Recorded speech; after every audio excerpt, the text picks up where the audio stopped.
এতক্ষণ ভিডিও ভাগবত অমল পুরাণ ভাগবতের রস আস্বাদন করে নিজে আনন্দ অনুভব করে তার যুগ যুগান্তরে মানব জীবন থেকে ভগবানের চিন্ময় ধামে পৌঁছা সম্ভব। যা কিছু দেবদেবীরও সেটা পারে না, দেবদেবীরও সেটা করতে পারছেন না। আজকে এখানে হরিবাসরে আজকে আমার বোনের বাড়িতে বোনের জামাই তারা পরিশ্রম করে তারা দীর্ঘদিন করে বলছে দাদা একটা আসুন আমাদের সবাইকে নিয়ে একটা হরি কথা একটা ভাগবত কথা আমাদেরকে আস্বাদন করা। দাদা অনেক পরিশ্রম করে লাকসাম থাকে দাদা, হ্যাঁ অনেক পরিশ্রম করে উনি নিজের ব্যবসা বাণিজ্য পরিত্যাগ করে তিনি আমাদের সঙ্গে দিচ্ছেন। দেখুন দেখুন আর অনেকে আছে জনম দেহি অর্থ দেহি এটা ছাড়া কোনো আর কি বসলো সবার কি আগে ঘুমাই আরাম করে খাই। আমি সমালোচনা করছি না, আমরা করছি সেটা। রবি ঠাকুর বলছে অন্যায় যে করে আর অন্যায় যে সহে তব ঘৃণা তার তৃণ সমুদয় না করলো দোষ, সে ভুল পথে যাচ্ছে তাকে ভালোবাসিতে বলতে হবে, না বলা তার মতো অপরাধ আমি হয়েছি।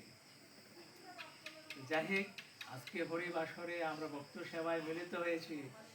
একটা জিনিস আমি আপনাদের চরণে হাত থেকে বলছি, মনে কষ্ট নেবেন না, কারণ আমাদের ভেষ আমাদের সনাতনের ভূষণ কি আমাদের ভূষণ এ সুন্দর দেহে কত তুলসীর মালা তিলক সিঁদুর এ তো আমাদের হিন্দুত্বের লক্ষণ না, শাখা শুধু এটা।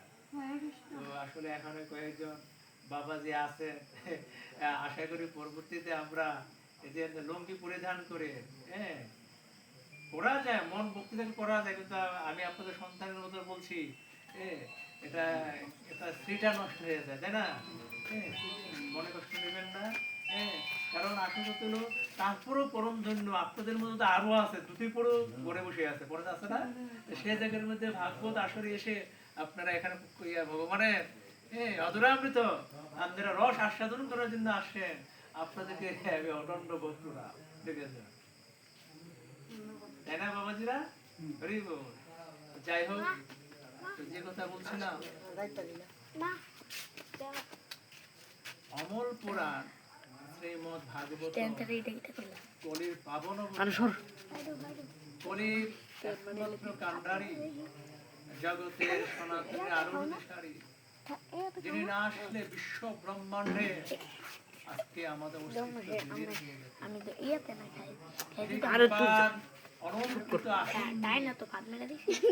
তার হৃদয়ের ভাব অনুভূতিকে দয়া দিয়ে জীবের উদ্ধারণের জন্য জীবের কল্যাণের জন্য তিনি আসেন গোলক ছেড়ে আমাদের কলির হত জীবের দুর্দশা দুঃখ লাঘবের জন্য তিনি সবকিছু পরিত্যাগ করে ব্রজ ছেড়ে গোলক বৃন্দাবন ছেড়ে আসেন আমার কলির পাবন অবতার শ্রী চৈতন্য মহাপ্রভু। ওনার শাশ্বত বাণী বৈষ্ণব সমাজের অলঙ্কৃত বৈষ্ণব ধর্ম তিনি প্রচার করে সারা জগৎবাসীর জন্য আমাদের সনাতন ধর্মকে তিনি অধিষ্ঠিত করে গেছেন সর্বোচ্চ আসনে। আমরা এই জায়গায় থেকেও ভগবানের আমরা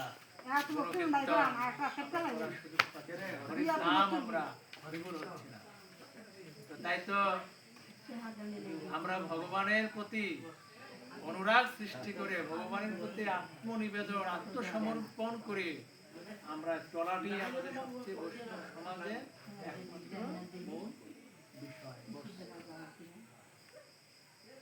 আমাদের এই মনুষ্য জীবনটা পেলাম 84 জুনি ভ্রমণ করে এই মানব জীবন আমরা পেলাম। এই মানব জীবন পাওয়া মূল উদ্দেশ্যটা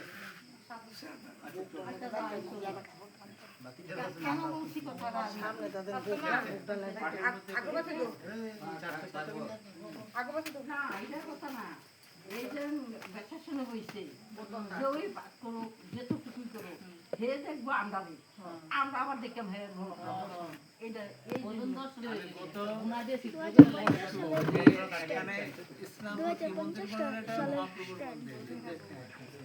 মন্দিরে আমরা একটু সময় পেয়েছি সঙ্গ লাগবে। আমাদের এই যে 84 জন পরিক্রমা করে, এই 84 জুনি পরিক্রমা করে, পরিভ্রমণ করে আমরা সাধের এই মানব জীবন পাওয়া আমাদের উদ্দেশ্যটা কি? এখানে আসি আমরা, কাজটা কি আমাদের? আমাদের এসে কাজটা কি? খেলাম, ঘুমাইলাম আর সন্তান উৎপাদন করলাম, তো পশু পাখিও তো করে। তাহলে আমাদেরকে কেন বলছে সৃষ্টির শ্রেষ্ঠ জীব?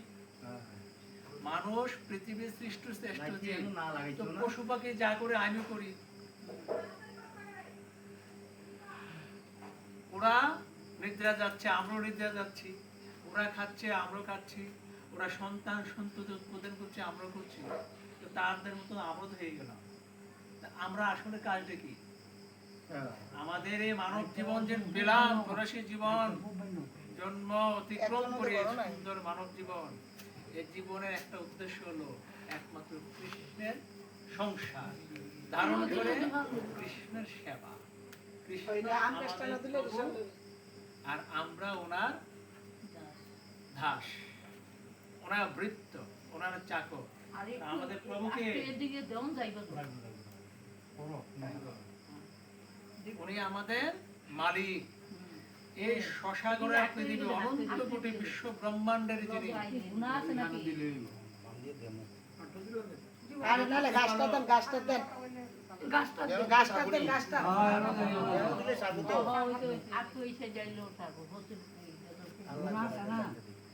সংসার থেকে আমরা সব কর্ম করি, করছি না?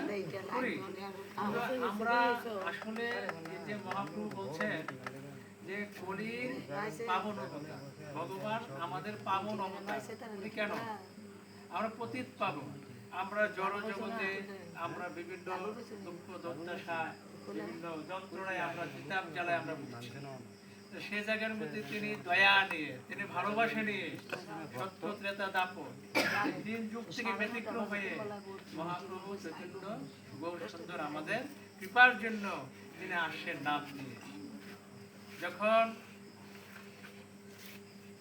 তার ওনার পার্শ্বদ, কারা মহাপ্রভুর পার্শ্বদ তো অনেকে আছে, এর মধ্যে গুরুত্বপূর্ণ শ্রীবাসঙ্গনে যখন নাম কীর্তন শুরু করেছিলেন, আমাদের প্রথম কলিযুগে এই সংকীর্তন নাম সংকীর্তন শুরু হয় কিন্তু শ্রীবাসঙ্গনে। শ্রীবাস ভগবানের মহাপ্রভু অত্যন্ত ঐকান্তিক প্রিয় ভক্ত শ্রীবাস। তো শ্রীবাসঙ্গনের মধ্যে কীর্তন করার সময় ভগবান মহাপ্রভু তার পার্শ্বদের নির্দেশ দিয়েছিলেন, শুনো শুনো নিত্যানন্দ, শুনো হরিদাস, আমার আজ্ঞা করো কি প্রকাশ, গড়ে গড়ে গিয়া করো ভজ কৃষ্ণ, কহ কৃষ্ণ, রহ কৃষ্ণ। আমাদের এই কলিযুগের একমাত্র নাম হচ্ছে হরির নাম। হরে কৃষ্ণ কৃষ্ণ কৃষ্ণ হরে হরে, হরে রাম রাম রাম। এই চৈতন্য ভাগবতে মহাপ্রভু তার প্রথম আদিলীলা থেকে শুরু করে চৈতন্য ভাগবতে একদম সর্বশেষ লীলা একটাই, বৈষ্ণব সঙ্গে সাধু সঙ্গে করে একমাত্র হরির নাম করো।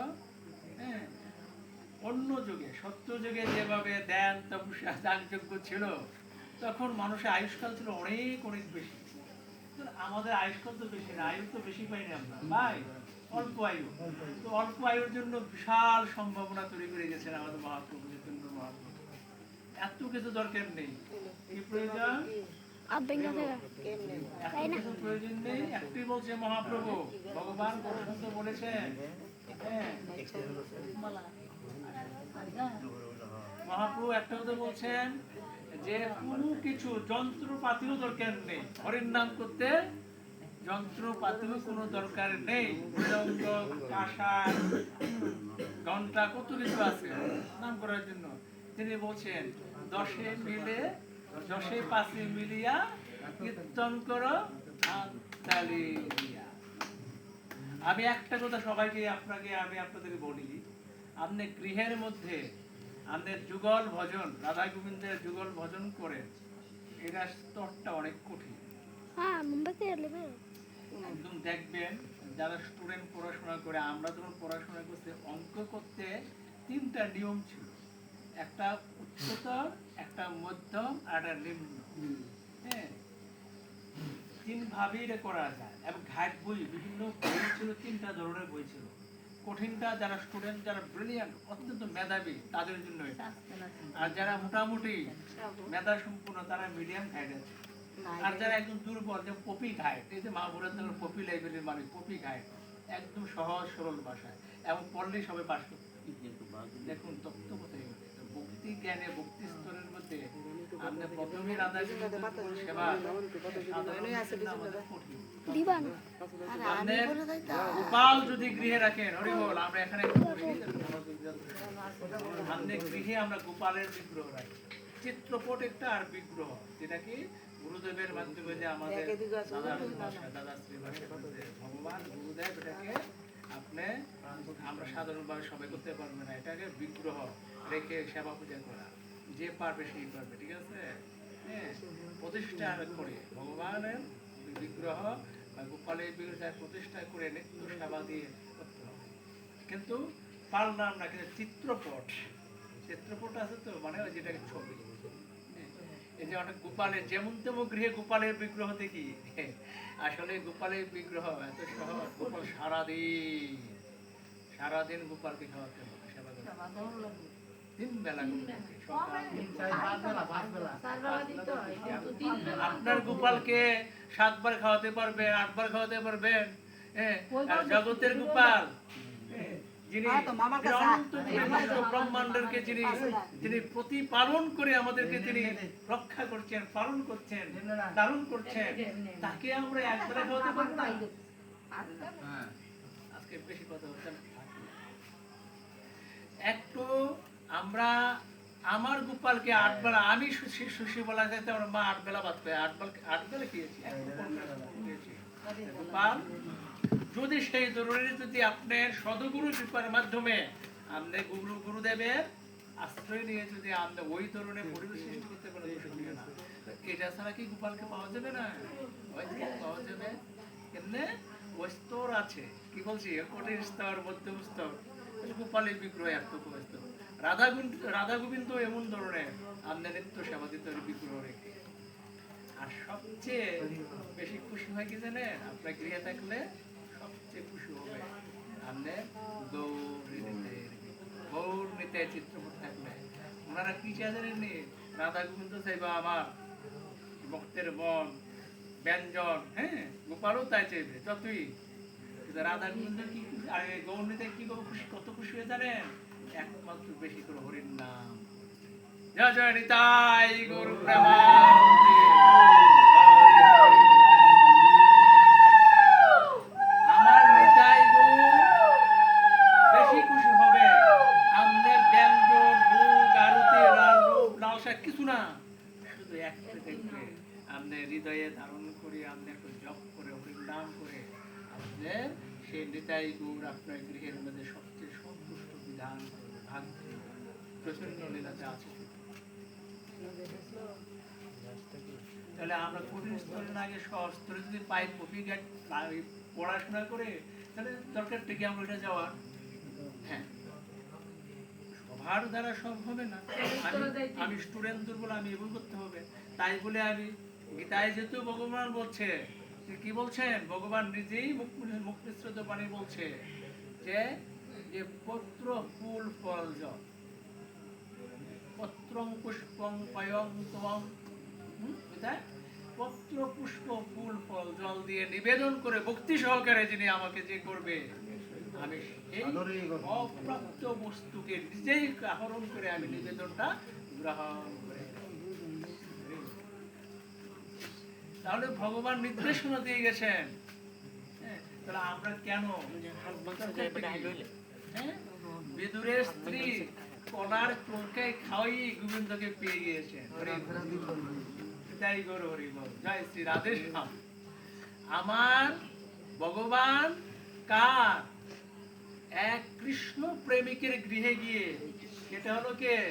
বিদুরের প্রতিযশা, প্রতিযশা প্রিয়তমা স্ত্রী, ভক্তিমতীর নারীর অলঙ্কার, আমার বিশ্ব জগতের শিরোমণি, বৈষ্ণব সমাজের শিরোমণি দণ্ডবোধ প্রণাম সেই বিদুরের স্ত্রী গৃহে গিয়ে ভগবান কলার চলকায় খেয়ে, কলার চলকায় পেয়ে ভগবান আনন্দ বিলাস করেছে। আর আমি অদম 56 ব্যঞ্জন দিও ভগবানের কে পাবো দূরে কথা আমি কিছুই করতে পারি না। এর জন্য বলছেন গীতায় বলছেন 18তম অধ্যায় বলছেন মন মনা ভব মদভুক্ত মদজাজি মাং নমস্কার সত্যমতে প্রতিজারে প্রিয় শিবে। মন মনা ভব, আমার প্রতি মন মনা, আমার প্রতি মন নিবিষ্ট হও, আমার ভক্তি পরায়ণ হও, আমাকে নমস্কার করো।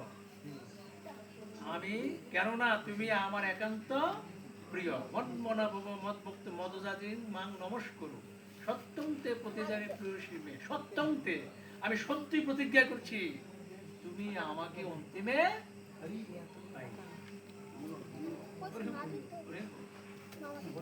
কত কোটি স্তরে যায়, জাতি বর্ণ এই মত এই মত এই পথ সেই পথ, আমার ভগবান ডাইরেক্ট নির্দেশ। এখানের মধ্যে কোন কোন পাণ্ডিত্যের কোন ইয়ে আছে এখানে ব্যাখ্যা দেওয়ার কোন সমালোচনা করা ইয়ে করা? যদি আমরা সনাতন হয়ে থাকি তাহলে আমাদের একমাত্র কৃষ্ণস্তু স্বয়ং ভগবান, কৃষ্ণস্তু স্বয়ং ভগবান, একমাত্র আমাদের ভগবানকে কৃষ্ণ। কৃষ্ণ শব্দের অর্থ হলো কি জানা দরকার আছে। ব্যাকরণের ভাষায় কৃষ্ণ, ক্রি থেকে ক্রি ধাতু থেকে কৃষ্ণ ধাতু, আমরা ধাতু যে ইয়াতে পড়েছি ব্যাকরণ ভাষায় ক্রি ধাতু থেকে কৃষ্ণ। আর ক্রি শব্দের অর্থকে আকর্ষণ করা, আর আকর্ষণ থেকে যখন আর একটু উপরের দিকে যাবে এটাকে মহাকর্ষণ। চুম্বকের যে উত্তর মেরু দক্ষিণ মেরু দেখবেন তত্ত্ব কথা এগুলো, আপনার বিকর্ষণ আছে, আপনার ঠেলেও আকর্ষণ করতে পারবেন না, আবার আরেকটার সাথে সাথে আকর্ষণ লেগে যায়। এটা উত্তর মেরু দক্ষিণ মেরুটা সায়েন্সের ভাষা, বিজ্ঞানের ভাষা। আমাদের সনাতন ধর্ম একটা বিজ্ঞান ভিত্তিক ধর্ম।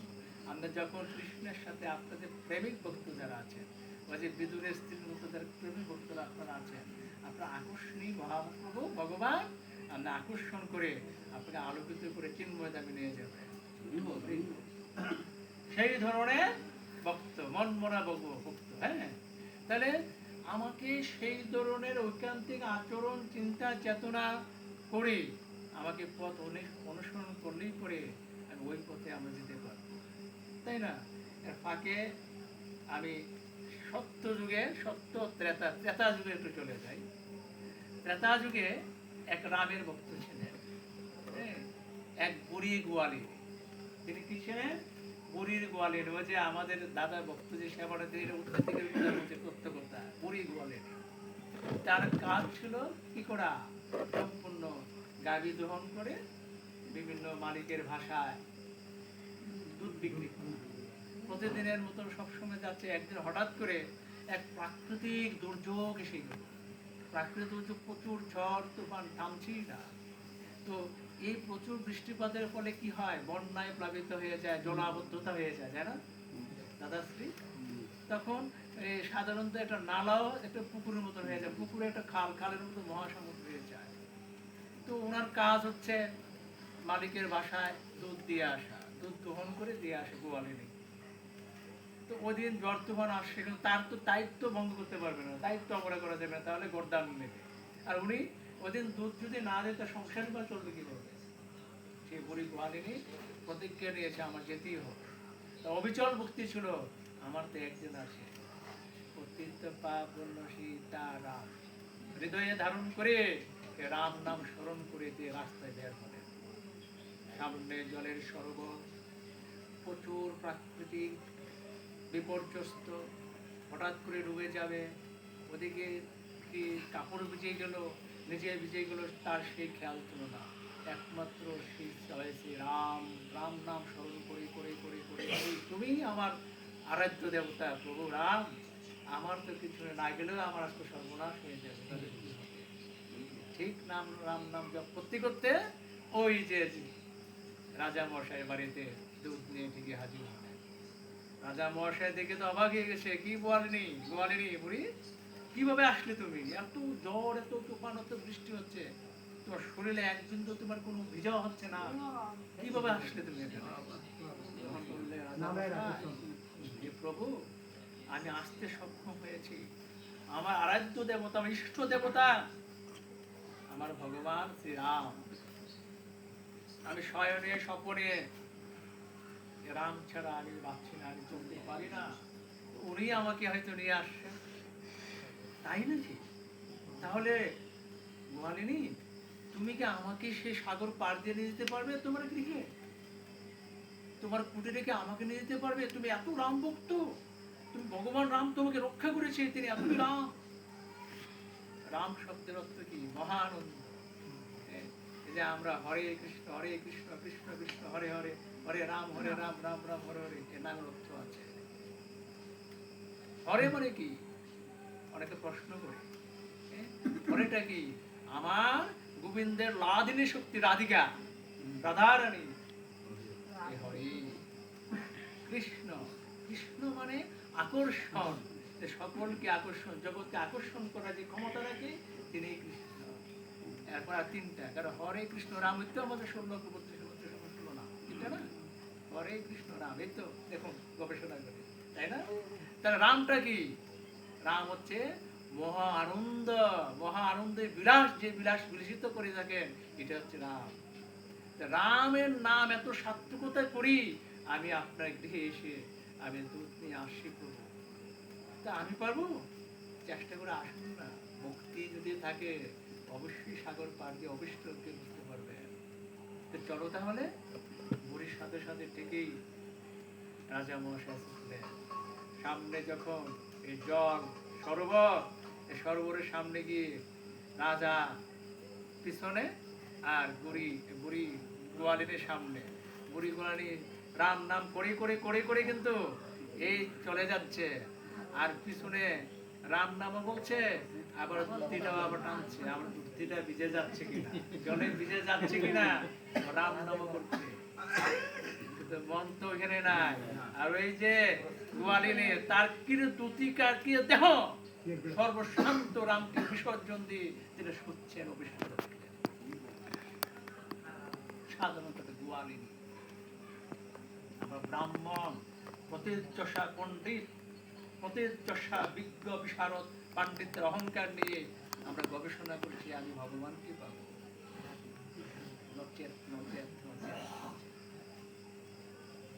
রুহিদাস মচিয়েছিলেন, পারলেই ভগবানকে, আর আমি তো সুন্দর দেহের অধিকারী, এখন তো ভগবানের ধারে করতে পারি। তেমনি ভাবে গোয়ালিনী ছুটছেন, পিছনে রাম নাম করছেন, মাঝামাঝি গিয়ে কুমোর পরিমাণে জলে নেশে তা সর্বনাশ, মা বুঝাই দোয়া আর দরকার নাই, ওই পিছে পড়ে রইল।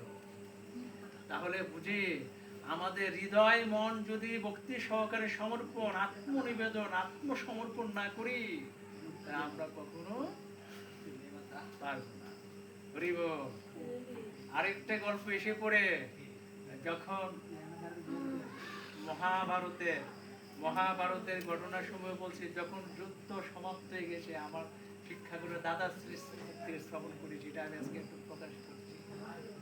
পাঠকই বলছে, যখন এই কুরুক্ষেত্রের যুদ্ধে অনেক হত হয়েছে, কারো মা নেই, কারো বাবা নেই, কারো পতি নেই, কারো প্রিয়তমা স্ত্রী নেই, সব করে গেছে, চারিদিকে শূন্য, মরুভূমি শূন্য আর শূন্য, শুধু একটাই আর্তনাদ, আমার বাবা কোথায়, আমার মা কোথায়, আমার প্রিয়তমা স্বামী কোথায়, আমার স্ত্রী কোথায়, সব করে গেল, রক্ত গঙ্গা বয়ে।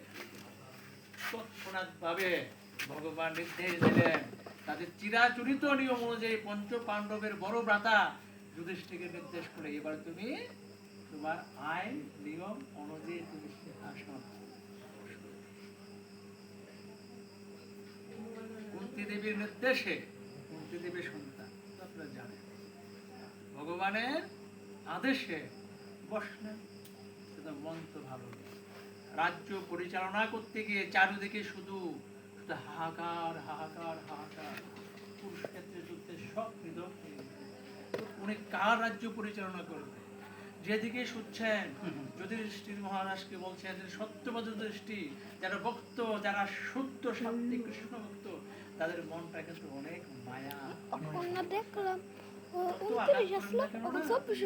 কখনো, আর আমরা তো ধারে কাছে না, বোকা বোকা করি, বোকা খাই, আমাকে 10টা করে তুমি 12টা দেবে, হতে পারি না, এতই অবস্থা। সেই মহারাজ যুধিষ্ঠির মহারাজ শশাগরা পৃথিবী রাজা, সেই যুধিষ্ঠির মহারাজ যেদিকে যাচ্ছে, হে প্রভু, আপনি তো আমাদের মালিক, আপনি আমাদের রাজ্যভার শাসনভার গ্রহণ করেছেন, আপনি এই যে সিংহাসনে বসলেন, আপনি কি আমার বাবাকে ফেরত দিতে পারবেন? আমার বাবা চলে গেল, সে যুদ্ধে হতে হলে পারবেন আপনি? আরেকজনে বলছে, হে মহারাজজি, আপনি পারবেন? আমার স্বামী আজ চলে গেল, আজকে বিধবা হয়ে গেলাম, আমার জীবন গতি প্রবাহের আজকে আমার কি হবে? আপনি পারবেন আমার স্বামীকে? স্বামী তার স্ত্রী হারালো, স্ত্রীকে বলছে, আমার প্রিয়তম স্ত্রী, যার মাধ্যমে আমি আবদ্ধ হয়ে সাত পায়ে বেরিয়ে আমার জীবন প্রবাহ নিয়ে চলছিলাম, সে আজকে নেই, আমার শূন্য মনোভঙ্গে আমার সময় শেষ হয়ে গেল। আমি কাকে নিয়ে বাঁচবো, কিভাবে চলবো? তেমন এইভাবে যেদিকে যায় সেদিকে শুধু আপনার এই বিলাপ।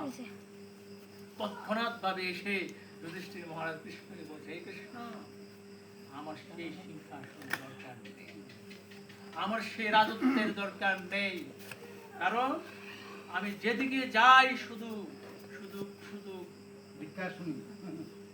বিবেক তাড়নায় আত্মনাদ করে শুধু চারদিকে শুধু স্ফুরিত হচ্ছে, হৃদয় অঙ্গনে মহাকার প্রজ্বলিত হচ্ছে, চারদিকে শুধু নীরব নীরব নীরব স্তিমিত মরুভূমির মতো প্রবাহিত হচ্ছে।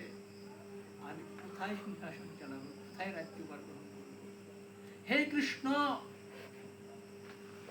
ধিক্কার দিয়ে বলছেন ভক্ত, কৃষ্ণ, তুমি ইচ্ছা করলে পারতে সেই সেই যুদ্ধ থামাতে, তুমি ইচ্ছা করলে এত লক্ষ লক্ষ, আজকে আমার আমার প্রতিপক্ষের সবাই আজকে হত হয়েছে, অনেক হয়েছে, তুমি ইচ্ছা করলে পারতে সেই যুদ্ধ থামাতে। কৃষ্ণ বলল, আমি চাইনি, আমি গিয়েছি না দুর্যোধনের কাছে, তোমার প্রতিপক্ষের কাছে যাইনি। কি বলছিলেন দুর্যোধন?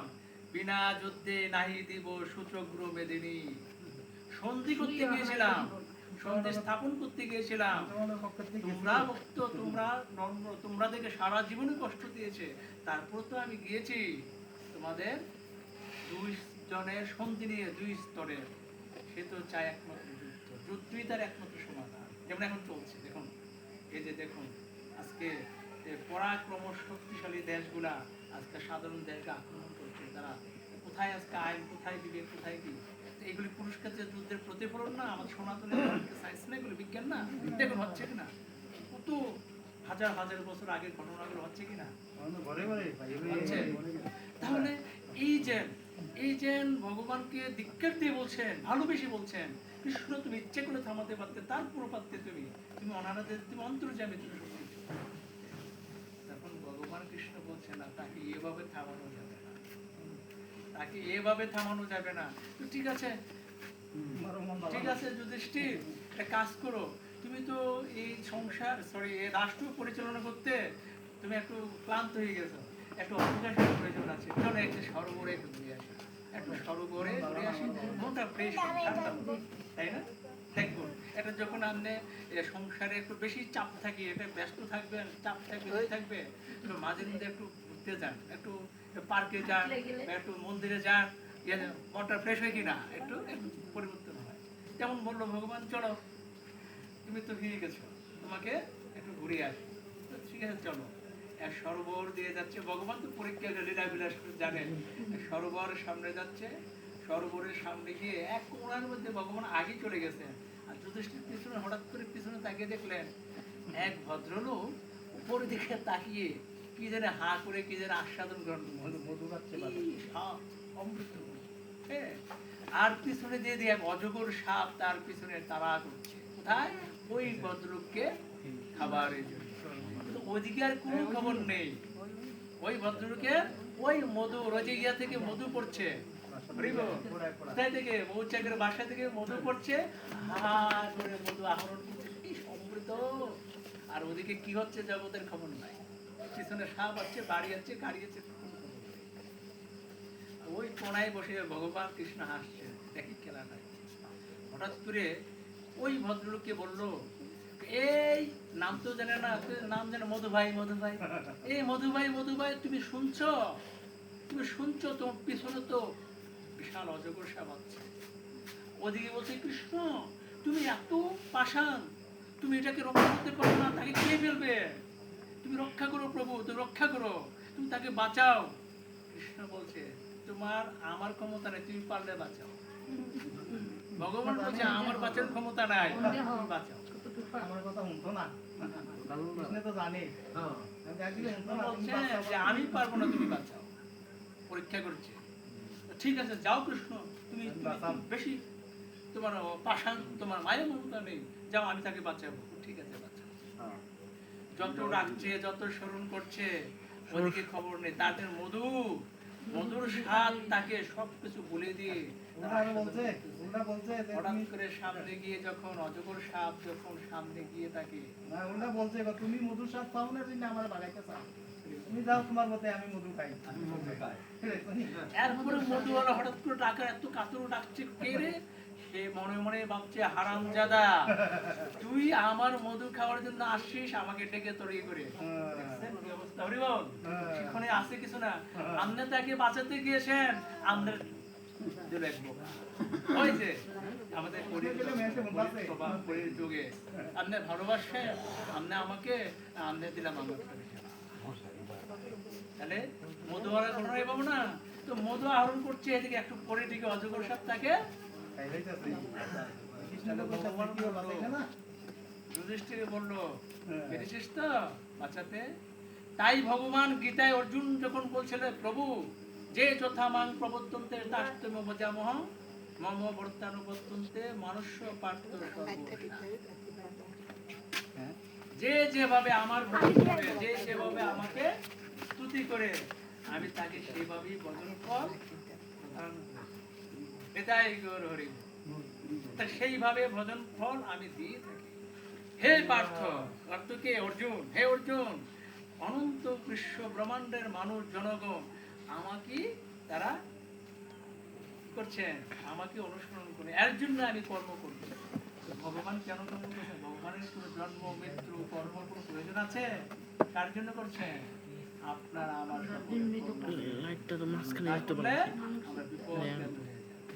তাহলে এই ভগবান বললো আমিও কর্ম করছি, আর প্রতিটি মানুষ তার মৃত্যুর স্বাদ গ্রহণ করিতে হবে। জন্মেলে মরিতে হবে, অমরকে কোথায় রবে।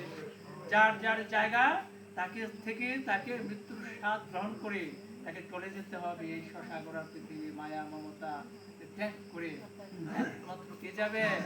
একমাত্র সদগুরুর চরণাশ্রয়ের যে আপনাকে কৃপার প্রদর্শন করেছে, সেটা নিয়ে আমরা ওই পথ, আমরা হরির নাম দীক্ষিত হয়ে আমরা ওই পথে যাওয়া আমাদের একমাত্র অবলম্বন। ভগবান অর্জুন এর মাধ্যমে যেভাবে গীতার প্রথম থেকে 18 অধ্যায় যেভাবে নির্দেশনা তিনি প্রদান করে গিয়েছিলেন, যখন বলছেন যুদ্ধ করো, যুদ্ধ করার জন্য যখন অর্জুনকে বলছিলেন আমি যুদ্ধ কার সাথে করিব, আমি তাদেরকে দেখিয়ে, হে প্রভু আমি যুদ্ধ কার সাথে করব তাদেরকে একবার আমি দেখিয়া লই। যখন দেখে সমরাস্ত্রে সমরের সামনে, উড়ি বাবারি ভাবা কার সত্য আমার গেতি আপনজন, আমার ভ্রাতা, জ্যাঠাতো ভাই, কাকাতো ভাই, আমার দ্রোণাচার্য, আমার অস্ত্রগুরু গুরুদেব, আমার সব এখানে আমার আত্মীয় স্বজন সব, তাদের সাথে যুদ্ধ করব। কৃষ্ণকে ভগবান বলছিলেন হরি বল, হরি বল, জয় রাধে। একটু ডিস্টার্ব করে আজকে একটু কষ্ট যাওয়া যাবে। যাই হোক, সবসময় তো আসি না, আসবো না, কখন আসি জানি না। আজকে অতীতে আসছি আপনাদের এখানে, অনেক থাকবে, কিন্তু আমি বললাম ভগবান রক্ষা করে, আপনার রক্ষা করার মতো নেই, ভগবান রক্ষা করে পাহারা দিচ্ছে ভগবান। আমি জানি না, আমি ভাগবত কি আমি রেখে বলতে পারি, আমি গিয়ে গৃহে গিয়েও আমি রক্ষা করতে পারবো। যাক, একটু হরিবল, নিতাই গৌর হরিবল। যে কথা বলছিলাম, কার সাথে আমাকে যুদ্ধ করতে হবে, ওই যে আমাদের এই কলির প্রভাবটা এখানে প্রকাশ হয়েছিল। তারা সবাই তো আমার গেছি আত্মীয় স্বজন, তখন ভগবান বলছেন তাদের সাথে কারণ এখানে তথ্য কথা আসে, আপন এবং পর, আমার সন্তান, আমার ভাই, আমার মা,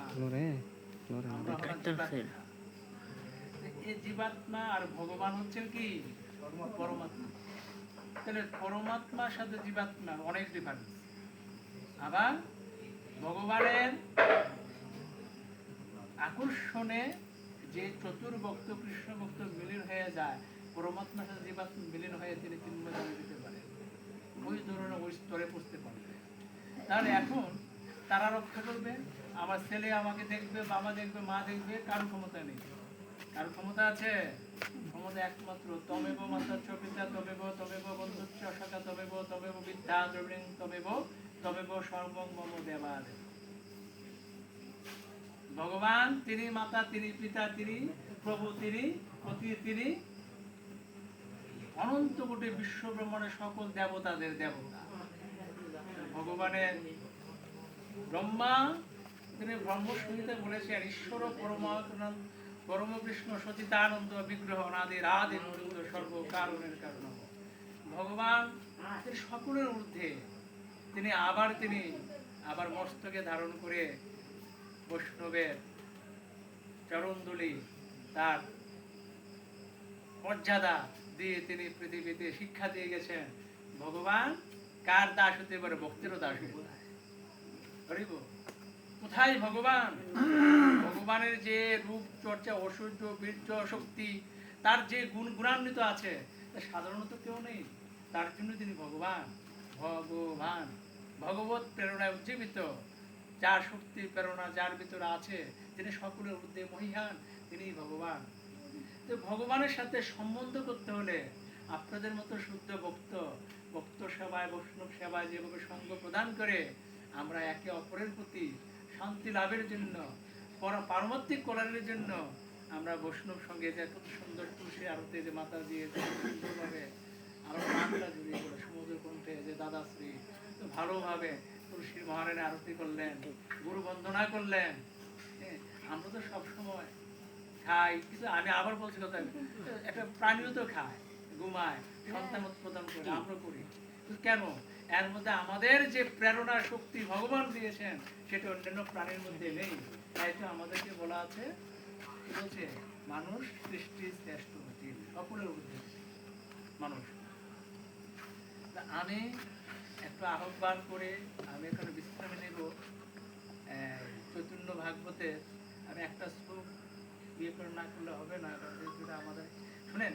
ভাগবত বলতে কারে বোঝাচ্ছে? চৈতন্য ভাগবত বা অমল পুরাণ ভাগবত।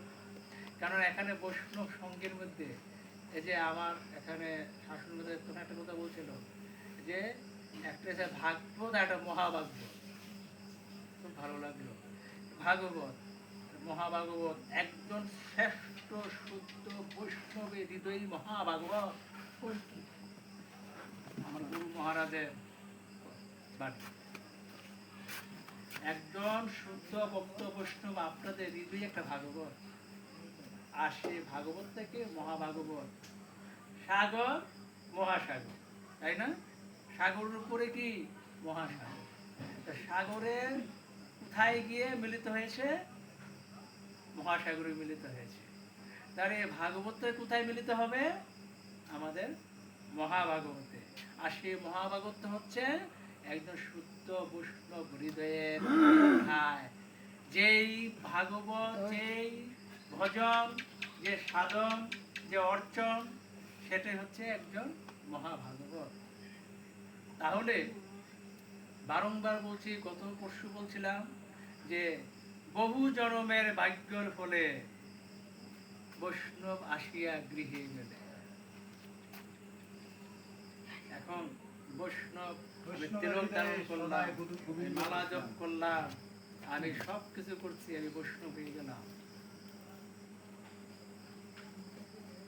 বৈষ্ণব 26টা গুণ থাকে, 26টা গুণে গুণান্বিত হয়ে ভগবানের যাজন ভজন নববিদ্যা ভক্তি। আমরা হিন্দু ধর্মে, সনাতন ধর্মের, বৈষ্ণব সমাজে আমাদের মূল বিষয় স্তম্ভ ইসলাম ধর্মের নামাজ, রোজা, হজ, জাকাত, কালিমা।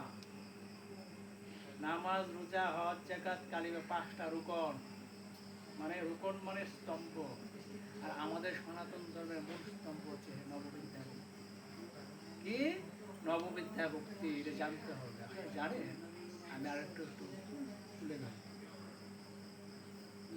নববিদ্যার মুক্তিতে প্রথম হচ্ছে শ্রবণ, যেটা পরীক্ষিত মহারাজ সুখদেব পাদ গোস্বামী শ্রীমুখ থেকে 7 দিন এক নাগারে 7 দিন ঘন্টা মিনিট সেকেন্ড নেই সব সময় যে ভগবানের অধরামৃত হৃদয়ে কর্ণে দর্শনে অনুভব করে তিনি তার দেহটাকে ভগবানের চিন্ময় ধামে অনিত্যটাকে নিত্যধামে পৌঁছে নিয়ে গিয়েছিলেন। সেই অমল পুরাণ শ্রীমদ্ ভাগবত আছে। অমল পুরাণ শ্রীমদ্ ভাগবতম থেকে মহাভাগবতম তখন হয়েছে ভক্তের বেকুলতার কেকলতার চিত্ত বেদনায় স্ফুরিত হয়ে এটাকে আস্তে আস্তে বিস্তার। ক্ষুদ্র ক্ষুদ্র বালুকার কণা বিন্দু বিন্দু জল, ক্ষুদ্র ক্ষুদ্র বালুকার থেকে আপনি এই কি হয়, আপনি এই মাটির স্তর হয়, মাটির থেকে সারা পৃথিবী হয়েছে না। এর জন্য কবি বলছে ক্ষুদ্র ক্ষুদ্র বালুকার কণা বিন্দু বিন্দু জল, গড়ি তুলি মহাসাগর সাগর অতল। ছোট ছোট জলের পরিমাণ থেকেই কি হয়ে গেছে, সাগর মহাসাগর হয়ে যায়। তেমনই ছোট ছোট ক্ষুদ্র ক্ষুদ্র অপরাধ থেকে বিশাল হয়ে যায়, আবার ক্ষুদ্র ক্ষুদ্র পূর্ণ এই ভক্ত সঙ্গ থেকেই আমাদের বড় ধরনের ওই যে ভাগবত চেতনা আমাদের সৃষ্টি হয়ে যায়। জয় জয় নিতাই গৌর প্রেমানন্দে।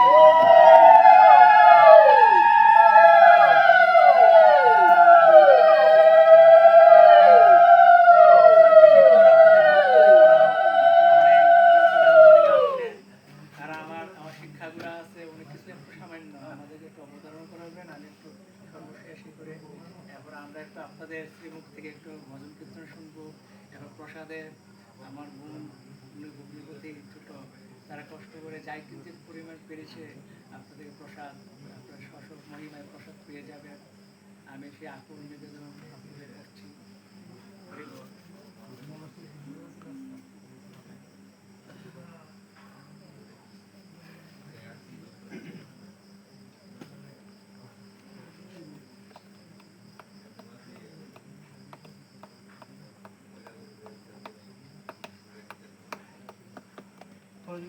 তৃতীয় স্কন্ধ দ্বিতীয় অধ্যায়, উদ্ধবের ভগবত দর্শন।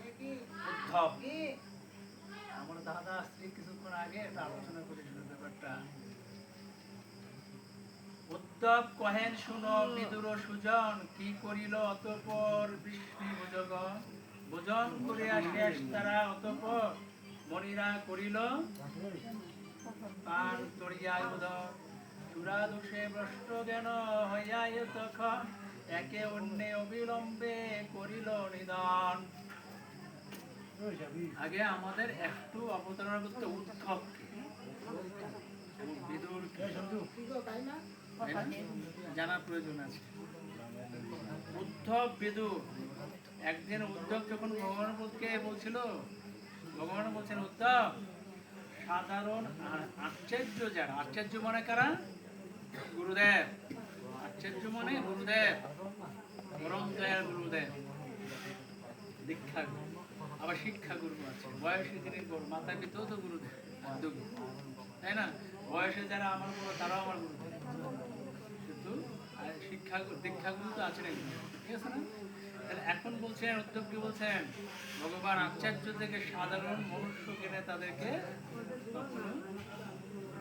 প্রকাশ করবে, অনুভূতি ব্যক্ত করবে, কারণ গুরুদেব আমার নিত্য স্বরূপ। ভগবান ডাইরেক্ট বলছেন গুরু কৃষ্ণ বৈষ্ণব, তাই না, গুরু কৃষ্ণ বৈষ্ণব। তাহলে এখানে ভগবানের স্বরূপ প্রস্ফুটিত হয়েছে।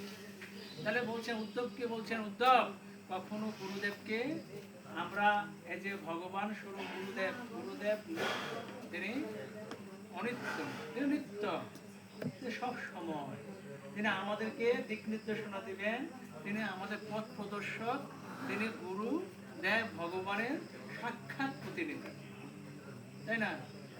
এখন গুরুদেবের কৃপা নিয়ে আমরা আসলাম, গুরুদেব আমাদেরকে দীক্ষা দিলেন, তো দীক্ষা দিয়ে এই যে করণের মুখে একদিন দিয়ে দিলেন, এরপরে সব ভুলে গেলাম। 12 বছর 13 বছর আর আমরা জপ করছি না, গুরুদেবের আশ্রয় নিয়ে আমরা সন্ধ্যা করছি না। দেখুন আমাদের সনাতন ধর্মের আছে কোথায়, আমাদের কোথায় আমরা ছিলাম, কোথায় থেকে আসছি, কোথায় যাব।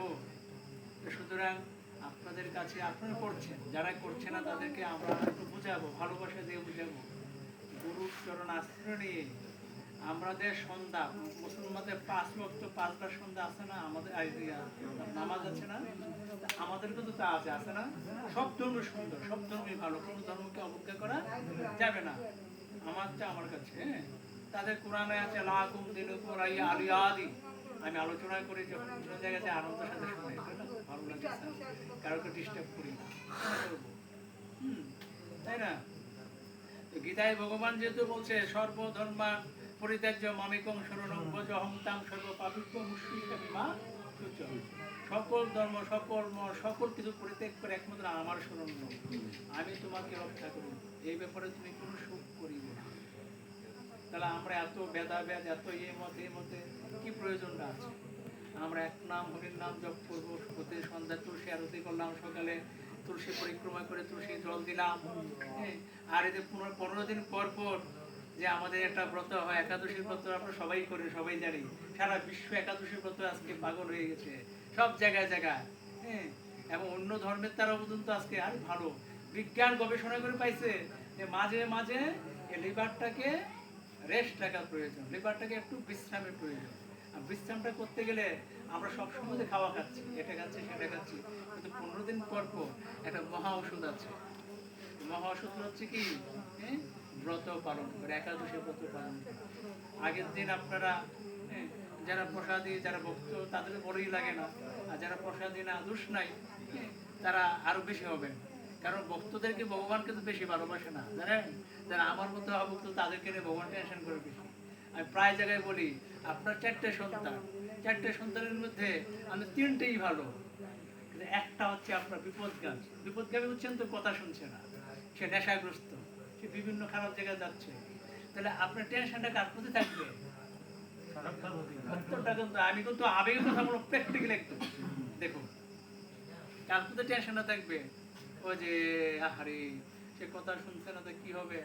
ওর 3 সন্তান তো ভালো, ভালো চাকরি করে, ভালো জব করে, ঠাকুরের ভক্ত, সে তো নাই, আসে নাই। আমার ভগবান এই অভক্তদেরকে ভক্তে পরিণত আগে করছে।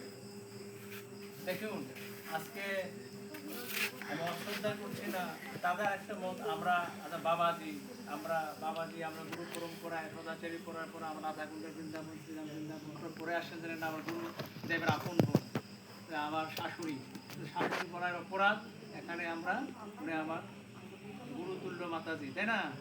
আমার শিক্ষাগুরু, যার মাধ্যমে বললাম যে আমি বৃন্দাবন ধাম গিয়েছিলাম, বৃন্দাবন গুরু কৃপা পাইছি, রাস্তা দিকে এসে, পথ দিকে এসে। কেন বললাম? যে এই যে নির্দেশনা, কার মাধ্যমে কি হবে, এই নির্দেশনার স্বরূপ ইস্কন, ইস্কনের যে প্রভুভাগ, সারা জগৎকে তিনি মুচি সুচি কিছু বুঝছে না, নিগ্রহ কিছু বুঝছেন না, সকল জগৎকে নিষ্ঠা করার জন্য তিনি বিপুল করে সারা পৃথিবীকে আলোকিত করে বলছেন।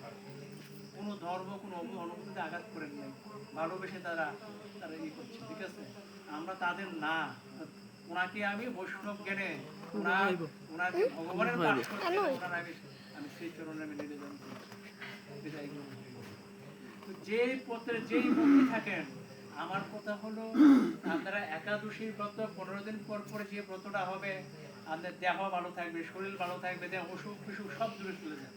বিজ্ঞান গবেষণা করে পেয়েছে মাঝে মাঝে উপোস থাকা, এই যে ইসলাম ধর্ম বলে দিনের দিনে একটা না তার রোজা, তাই না? আমাদের তো সারা বছরই আছে না?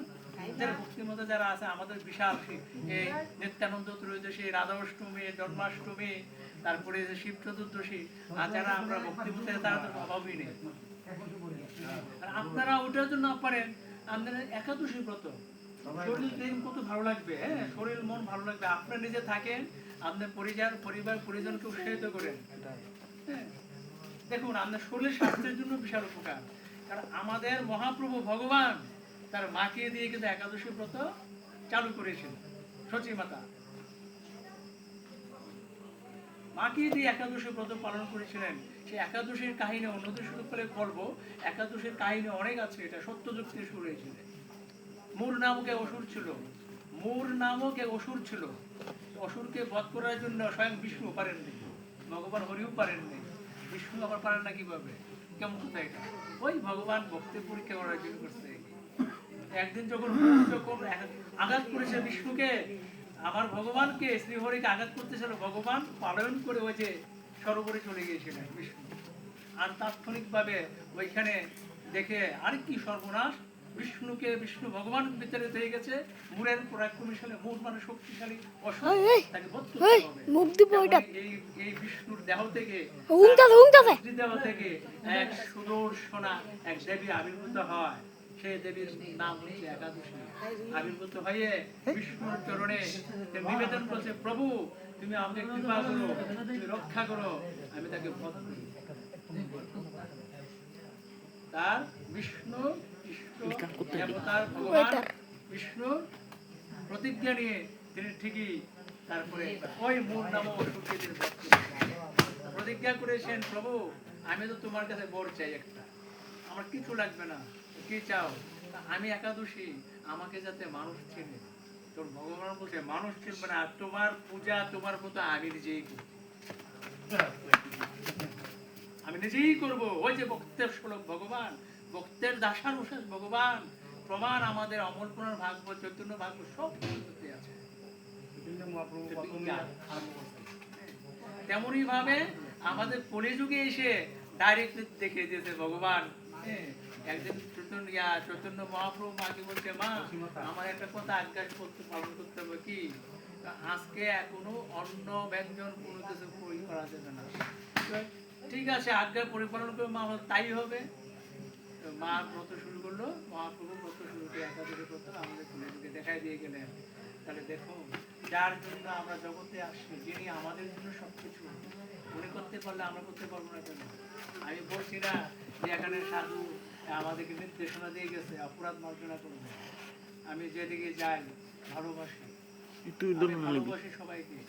কারণটা হলো আমি আপনাদের কাছ থেকে শিক্ষার জন্য আসছি। আমি বিএ পাস, এমএ পাস করেছি, আমি ম্যানেজার প্রশাসনে চাকরি করি, আমি সব জানি। কখন আমি শিশু বাচ্চা একদিন মহাপ্রভু যখন রায়ানন্দের বাড়িতে যখন বক্তব্য গিয়েছিল, তার ছেলের কাছ থেকে যখন কোনো করেছিল, রামানন্দ রায় বলছিল, আর প্রভু ছোট বালকের থেকে সেই তো গুরু হয়ে গেল। মহাপ্রভু শিশুর কাছ থেকে শিশুকে গুরু রূপে গ্রহণ করেছিলেন। কেন বলছে ওই যে বাথরুমও গাইতেছে, মহাপ্রভু সবসময় তো হরিনাম করে করবে, জিলবাড়া তো সবসময় হরিতে সামনে দিয়ে রাখছে। গোপালে কইতাছে সুস্থ বাচ্চা হাত মুছাবে, প্রভু তুমি যখন বাথরুমও যাও তখন তোমার কাম যাবে না, এটা কোনো গ্যারান্টি আছে? তুমি যদি জিলবাড়া বন্ধ করে রাখছো হরিনাম পাও না, তখন এগুলো আসে, রস তত্ত্ব বিষয়গুলো আসে অটোমেটিক। এগুলো আলোচনা করলে 7 দিনও শেষ হবে না। আমি সংক্ষেপে অবতারণা করে গেলাম। যাই হোক, আমরা সবাই আমরা সে ধারণা নেই, আমরা একাদশী ব্রত পালন করি, সবাই সব করলেন। আগের দিন সংযম পালন করি, সবাই তো আমরা থাকতাম না এই দুনিয়ার দিন নিরামিষ, সবাই দেখব, তাই না? এগুলি পালন করে দেখবেন, বললাম অদম বললাম, আপনি দেখবেন শরীর মন দেহ সংসারে সবাই পারলে একটু সাধু সঙ্গ করবেন। এক ভক্ত, এটা বলি এখনই, ওই এক 500 ভগবানের ভক্ত, ভক্ত তো সবাই চিনে না, ভক্ত চিনা বড় দুর্লভ, স্বর্গের দেবতারও চিনে। আমি একটু শেষ করে আমরা একটু আমার শিক্ষাগুলো আমি আবারও এখানে সর্বশেষ আপনাদের চরণে নিবেদন করছি। আপনারা অনেক কষ্ট করে, অনেক সময় নষ্ট করে, মূল্যবান সময় নষ্ট করে আপনারা এখানে চরণ তুলে দেবার জন্য এই অদমে গৃহে আসছেন। আপনাদেরকে আবার আমি করোড় জোরে নিবেদন করছি।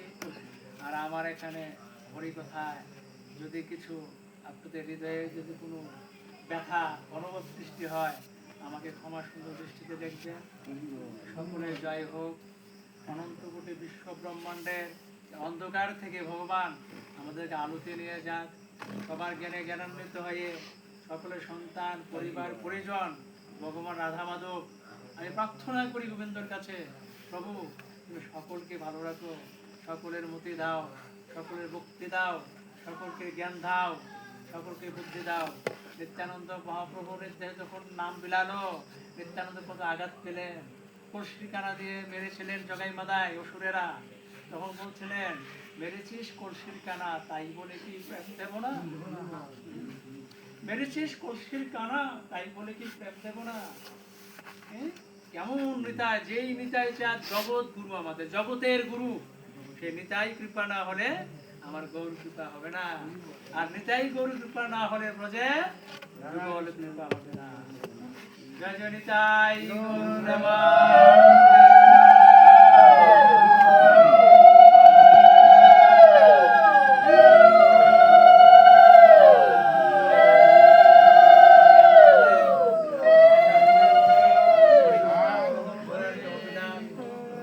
আপনাদের কাছ থেকে শিখেছি, জেনেছি। আমরা গুরু মহারাজ সাধারণ থেকে বারবার আমাদের সঙ্গ লাভ করার জন্য নির্দেশনা দিয়েছেন, সে পরিপালন করে যতদিন শ্বাস প্রশ্বাস আসে আমার দ্বারা যাতে পিপিলিক একটা পিঁপড়ে কষ্ট না হয়, না পায়, আমি সেই ভিক্ষা মার্জনা আপনাদের কাছ থেকে চেয়েছি।